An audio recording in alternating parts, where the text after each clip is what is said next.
Khargone collector कार्यालय में फूटा कहार समाज का आक्रोश। केवट समाज और प्रशासन पर गंभीर आरोप। लाइसेंस नहीं तो इच्छा मृत्यु की दी चेतावनी।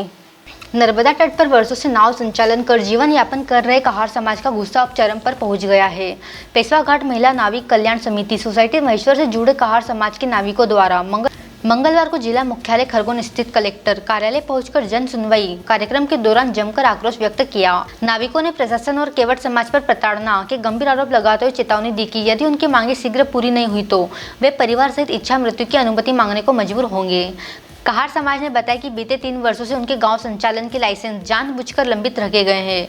कई बार तहसील, एसडीएम कार्यालय और जिला प्रशासन को लिखित आवेदन देने के बावजूद कोई कार्रवाई नहीं हुई। नाव नहीं चलान दे रहे नावड़े वन। अच्छा, फिर जी तो बिलट है वहाँ नावड़ा वो रोक रहे हम महिला उनको आने को विरोध करता है और हमको लकड़ी लेने के मानने को आता है, तो हम वो समस्या से आए हैं। क्या कार्रवाई चाहते हैं आप? क्या किस तरह की कार्रवाई चाहते हैं आप? लाइसेंस चाहिए हमको। लाइसेंस 1 महीने के अंदर लाइसेंस नहीं मिलेगा हम रोड पे बैठेंगे और आंदोलन करेंगे और कोई भी हमारे वोट लेने आएंगे तो उनको आने देंगे हमारे गली में। आए हैं। पहली मांग हमारे परंपरागत जो नावें संचालन की जा रही थी, दूसरी हमारे पूर्व में हमारे ऊपर मुकदमे किए गए प्रशासन द्वारा एक पक्षीय कार्रवाई की गई, तीसरी इच्छा मृत्यु देने बाबत। पहली 2 मांगों को पूरा न करने पर हमें इच्छा मृत्यु देने की कृपा इच्छा मृत्यु दें। पहला, हमारी परंपरागत नावें संचालित की जा रही है, प्रशासन हमें कोई विगत 3 वर्षों से प्रशासन हमें कोई ठोस निर्णय नहीं दे रहा है। इस कारण हम यहाँ पर आए हैं। हमारी मांग ये है कि हमें 3 पारंपरिक रूप से जो हमारी नावें संचालित की जा रही है उन नावों को संचालन यथावत करते रहें तथा अन्य विशेष लोग जो अन्य समुदाय से आते हैं वो रोज़ाना हमें डराते हैं, धमकाते हैं तथा मारपीट करते हैं। और साथ ही हमारे जो भारतीय संविधान के आर्टिकल 19 के तहत सभी को रोजगार का अधिकार है। आपकी क्या समस्या क्या आ रही है? हमारी समस्या ये आ रही है कि हम जो परंपरागत नावें चला रहे हैं उन नावों पर अन्य लोग आते हैं, हमें डराते हैं, मारपीट करते हैं, धमकाते हैं तथा प्रशासन भी हमारे ऊपर ही एक पक्षीय कार्रवाई करता है, जिससे हम बहुत प्रताड़ित हैं। हमारे समाज में बहुत रोष है, असंतोष है, जिससे हम यहाँ आज माननीय कलेक्टर महोदय के यहाँ खरगोन में आए हैं।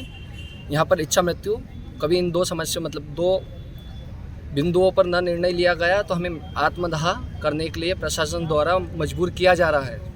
3 साल पहले आपने शिवराज सिंह चौहान को भी बताई थी समस्या क्या 3 साल पहले हमने माननीय मुख्यमंत्री जी के सामने समस्या रखी थी, परंतु चुनावों के वादों के समक्ष इसे भी लिया गया और हमारे लिए कोई भी ठोस कार्रवाई नहीं की गई। और आज भी हम डॉक्टर माननीय मोहन यादव जी के साथ आशा उपेक्षा के साथ यहाँ पर आए हैं। क्या स्थानीय प्रशासन लाइसेंस नहीं दे रहा? क्या नहीं हो रहा है? स्थानीय प्रशासन न लाइसेंस दे रहा है, साथ ही राजनीतिक दबाव के कारण हमारे ऊपर एक पक्षीय कार्रवाई की जा रही है। पूर्व में भी हमारे ऊपर कार्रवाई की गई है। किस तरह का राजनीतिक दबाव? प्रशासन महेश्वर में अवैध नावें 2 समुदायों की चल रही है, जिसमें कहार केवट दोनों मुख्य समुदाय हैं, जिसमें केवटों की भी लाइसेंस निरस्त हो गए 2022 में, रिन्यूअल नहीं हुए अब तक, और वो भी अवैध संचालन हो रहे हैं। साथ ही हमारी बोटें भी पारंपरिक रूप से पीढ़ीगत वंशावली से चलती आ रही है, परंतु प्रशासन द्वारा हमारी नावों के संचालन पर रोक लगाते हुए उनकी नावें यथावत चल रही है। क्या आश्वासन मिला आपको यहाँ से? हमें यहाँ से कुछ ऐसा ठोस आश्वासन तो नहीं मिला है जिसके पक्ष में हम कुछ कह सकते कि हमारे मामले को कोई गंभीरतापूर्वक लिया जा रहा है। क्या नाम लिखते हैं? हम Ankit Verma. DGN news report Khargone.